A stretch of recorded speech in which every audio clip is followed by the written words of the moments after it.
چاوم پێی دەکەوی لەو مای هەموو دنیای منە. ئەمە لێرکوانە دەوری 55 تا 6 ئەسب سوار و ئەسپەکان بەشداریان کردبوو. نرخی ئەسب معلوم نییە.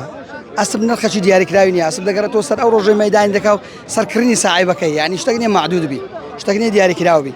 هەر نرخەشی برێ خۆش نابی. مەسەڵەن نرخەیە زۆر لە خوارەیە، بەڵام ئەوەی لە خوارەیە نابتە ئاستی ئەوەی کە نرخەکی زۆری هەیە لەسەرێ، زۆر جیاوازە.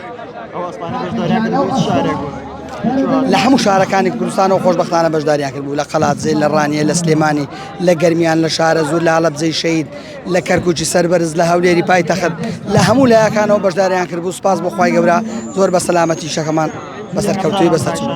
یەکەم جارە لە شاری کۆیە، شاری هەڵمەت و قوربانی، شاری عاجی قادری کۆیە شتی وا بکرێت. وەڵڵای ئەمە لە عمری 10 ساڵ بابەت باممان و ئەسپمان هەیە، بەڵام ئێستا ئەمە وەعدەیە چ ئەسپمان زۆر بە هەموو دەمان کرد و دەمان پێستا ناکرد ناکرد. ئێستا بەزەوە ئەسپم لۆ جوانی خۆم ڕاگرتیان، لۆ کەش زەوقم پێدە و کڕیت لە داچیم فرۆژ ئەوە مێشتیتەوە. لە مندا ئەوە ئەسپی ڕەسەنی کوردیە، باشترین زۆرە ئەسب لە کوردستان ئەسپی ڕەسەنی کوردی ئەم جۆرەیە. ئەوە کوردی ئەسڵی ئەوەیە. خزمەتکردنیان چۆنە؟ خۆڵایە خزمەتیان دەبی لۆ خۆت وەک منداری ساوایە، دەبی دایم خزمەتکەی، مەسەفی یەک ماری زیاتر دەوێت. بەخوای دایم دەبی خاوێنیکەوە، دایم دەبی ئالیش دێ، دایم دەبی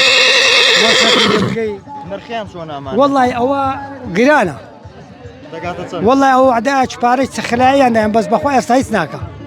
پارەشی زۆر چاچیان دامێ، نەورۆزە چ پارەشی دەرەجەیەکیان دامێ، لەو لای سواری ببووین هاتن بەخوای نەمفرۆشت. باز ئێستاش بەخوای نزوولە، پارەی و پارەی ناکاتەوە. ئەو کات چەندی دەکرد ئێستا؟ وەرە وەڵاو دەمای دەفتەری دەکرد. وەڵڵای ئێستا 40 وەرەقە، 50 وەرەقە، 35 وەرەقە، 40 وەرەقە ئەوەندە دەکرد. لە منداڵیەوە ئەسپی لێ نەبڕاوە؟ وەرە بە حیاتی لێ نەمان نەبڕای، هەر لە بابەت باممان و لێمان نەبڕای، هەموو دەمێ 15 بوو.